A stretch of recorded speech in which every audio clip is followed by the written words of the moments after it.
अस्सलाम वालेकुम नाज़रीन, मैं अब्दुल्ला। 7H न्यूज़ में आपका इस्तकबाल है। लंगरौस पुलिस स्टेशन हदूद में शागौस होटल जो 24 घंटे खुली रहती है, इसको कोई बंद नहीं कराता, लेकिन जहां से मामूल नहीं होता है वो होटल्स बंद करवाते हैं। हबीबनगर पुलिस स्टेशन हदूद में जूस सेंटर्स और दूसरे होटल्स सुबह तक खुली रहती हैं और इसको भी कोई बंद कराने वाला नहीं है। हबीबनगर पुलिस स्टेशन हदूद में रौडियों का राज चल रहा है, लेकिन यहाँ पर भी कोई देखने वाला नहीं है। डीजीपी महेंद्र रेड्डी साहब से ये गुजारिश है कि ये एरियाज को देखें और कमिश्नर पुलिस से भी ये गुजारिश है कि हबीबनगर पुलिस स्टेशन हदूद में क्या हो रहा है ये देखे। यहाँ रौडिज्म बहुत हो गया है, इसको खत्म करे, वरना आने वाले दिनों में आवाम का जीना मुश्किल हो जाएगा।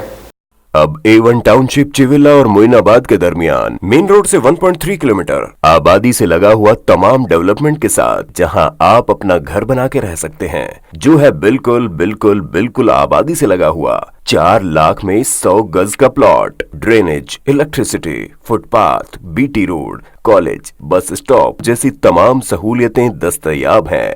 आपका ये छोटा सा इन्वेस्टमेंट आपका और आपके बच्चों का मुस्तकबिल बदल सकता है। मजीद मालूमात के लिए हमें कॉल करें। Address pillar number 235 opposite fishers department, Rajendra Nagar, Hyderabad. Contact 7799603838। अब करेंगे आपको अपडेट, तो लाइक कीजिए, शेयर कीजिए, चर्चा करना ना भूले।